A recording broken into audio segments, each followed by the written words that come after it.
Let's chat everything cabinets and saving money. This kitchen has been one giant experiment of making everything look super custom. And there's one thing that I'm hiding right over here that I haven't shown you yet. So I actually saved hundreds of dollars by buying stocked cabinets. These ones are from Kent Building Supplies, and they were about the same price as IKEA. I think maybe $30 more per unit, but it's solid maple plywood, maple doors, soft close, and it's completely assembled already for you. I ended up adding a face frame for a fraction of the cost. So in this video, I'm going to talk to you about how I completely finished them. Every DIY, there's a few things missing that I didn't do. The more I looked at these cabinets, the more I realized how unfinished they actually were. And of course, let's get rid of the tuck tape pulls.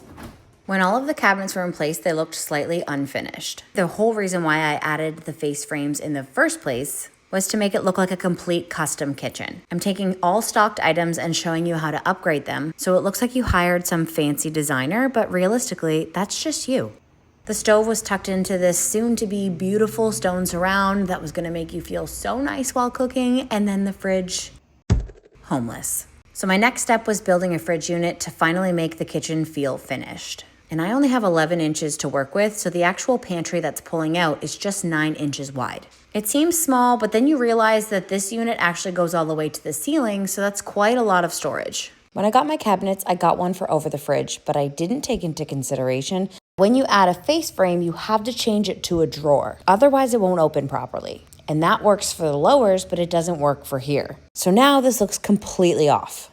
The problem is the fridge cabinet is too short, so I'm going to need a 6-inch filler piece on the top and the bottom. That's not going to look good, especially because these lower cabinets look so custom. I'll be honest though, I didn't realize that I actually made this mistake until after I had the unit already up and in place, and I couldn't figure out why I hated it so much. I love a good fridge unit. I just feel like they make the kitchen look so grand and put together. And I had this up and I was like, why does it suck? I almost scrapped this entire video idea, but then I was like, you know what? No, I'm here to show you my mistakes as well, so that hopefully you don't make them, or you make fewer of them. I can't put face framing up here. Let's use this cutting board. If this is your face frame, you can't really see that, but the door is actually going to push that out. That's the whole reason why I did it on the lower cabinets, but the lower cabinets have the ability to be drawers, which was essentially like a quick fix. But I can't put drawers up here. So I actually ordered new doors from a local company, and I'm going to build a new unit. So this side is actually the drawer front because it is flat shaker style, and then this is the beveled back side. You won't see that. Face framing cabinets is one of the things that I've always found people have said to me they are intimidated by it. But honestly, it's not that hard. So I just have my 36-inch piece that's going to go across the bottom and the top of the doors. This is how wide your cabinet is. And then I have my 15 3/4 piece going on either side. It is so much easier to build them like this because you get to mount your hinges and have your hands. If you're putting your face framing on the cabinet first when it's installed and then you're mounting the doors, you have to think one of your hands is going to be holding the door while you're mounting it. Doing it this way has it all laid out in front of you. Then you're able to test it out, make any adjustments that you have to before putting the whole unit up. The inset door hinges I'm using are from Amazon. I will link them below. Now, you can build this face frame in a very professional pocket hole way. I am showing you guys the simplified DIY version. So that's pre-drilling for your screws so that it doesn't split the wood, adding some PL, and then screwing everything together, making sure that your corners obviously are always square. I put my doors in place and drilled for my hinges, and then I took the whole thing back to the kitchen before screwing the hinges on just to test it out and make sure that everything worked. Again, I find this method so much easier because it's all laid out in front of you and you get to use both hands versus trying to hold it up. You can test it out and then you can mount it.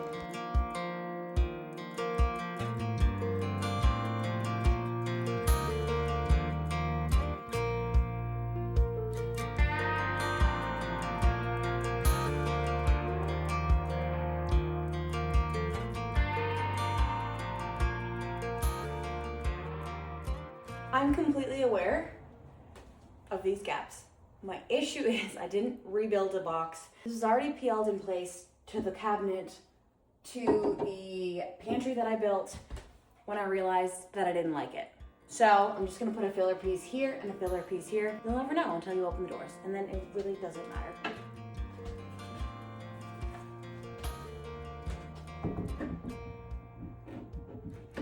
And because I ordered those 2 doors, I actually ordered one large one for the pantry unit. Originally, I thought I could probably make that one out of plywood, but it is so large. I love a grand fridge unit, so instead of having a flat stock like this door, I was okay with this door being flat stock because it might actually look a little silly if it had a rail like these drawers and then barely had any inset. I knew ordering it instead of doing a plywood door would make all the difference. Where's my broom? I don't know. That's why I'm a disaster. Oh my gosh. Where's my broom?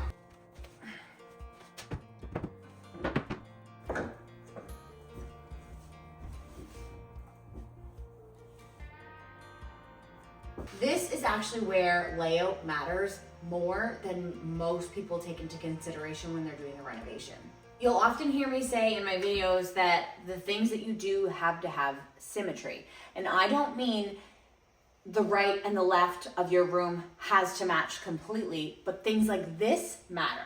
Here's the window and the sink is going to be centered. There is only 6 inches on this side of the window. And if I built my fridge unit to where this cabinet stopped, it would have went directly to the window. The smallest one that I could find was like a 10-inch cabinet. So if I would have put that over to about here, then this would be 6 inches and this would be like 12. It's too close to have it too close. Does that make sense? Now, if this window had 6 inches of drywall on this side and like 30 inches of drywall on this side, it would look more intentional. But when things almost match or they're almost symmetrical, it very much looks like it was attempted and then it was a mistake. This is how you go from, okay, they built their own kitchen and they DIY'd it, to who built your kitchen? It's stunning. These little details matter. I talked about it in the bathroom with the ceiling and where I put the beams, where I put the mirrors, and had everything very intentionally lined up. Because you can have 6 beautiful features, but if they don't line up and they don't mesh well together, your finished product looks off. So all of that to say, that is why I was okay with having this cabinet here be a 5-inch flat stock door. It sort of blends itself into the kitchen. You don't even really notice it, but what you would have noticed is the fact that the window looked like it was slightly over to the left. Putting this now allowed me to have 6 and 6, and the fridge unit can stand alone and be stunning. This unit over here is only 9 inches wide, but that doesn't really matter because it is 8 feet tall. There are 7 shelves on the inside of it. I'll show you. This unit is like a secret hidden gem. And yes, I am going to put it back on it so that way nothing falls behind it. This is actually so much space. Can you even see that? Yes, you can see that. I didn't do the math on it, but 9 inches times 7, 36 inches deep. That's quite a large cupboard, just in a very small span. But also, my thought is, you stock this full of food or whatever it is, nothing's like way in the back of the cupboard because everything's so small, you really have to see it. I also built this with a wheel because I assumed that the hinges wouldn't handle it properly. I ended up putting this one in and it is slightly wobbly, so I'm gonna put another one at the top before I attach the door.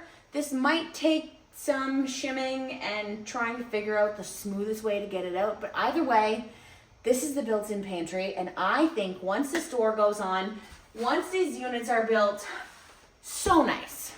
This door was really large and it was going to be really hard to mount. So I actually pre-drilled for the handle first. That way I can load it up with PL and set the handle in place because both holes will line up.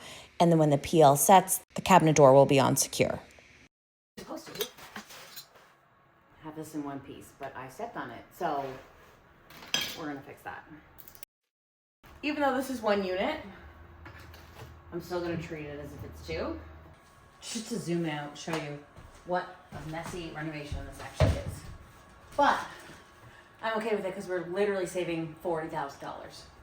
My thought behind these handles is if I drill one hole, I can use it to figure out if I want the long ones, like the shorter version, because again, it's gonna have the same top hole. Or if I want to keep it simple, which I might, and do just a knob. These handles are absolutely stunning, and I will link them below. I got them on Amazon, and they're probably a third of the cost of all of the other handles that I've seen in store. 1, 2, or 3. I like to do this because I can put this on and I can walk away and I can stand 15 feet back.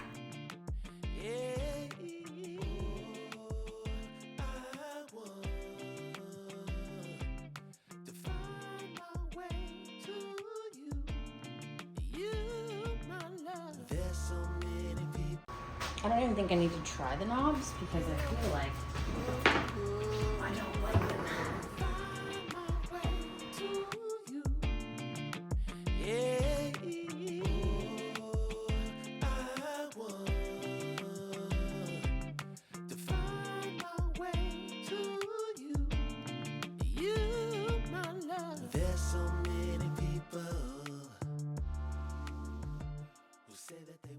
Let those dry.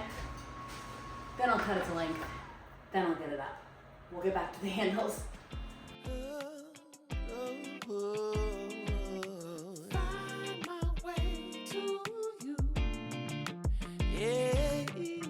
It's pretty crazy to think that this kitchen used to be a plywood nightmare. I was gonna say dream, but it was not a dream.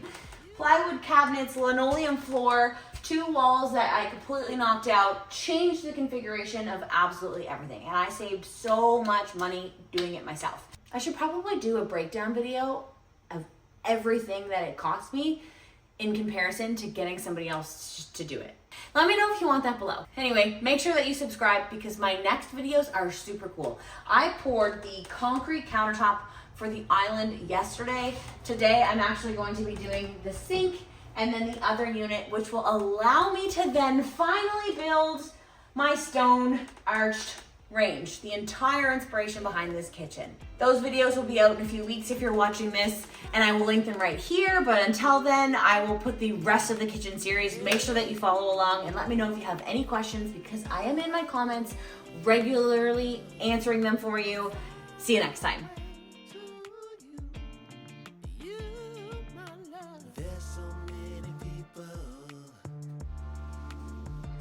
Say that they won't.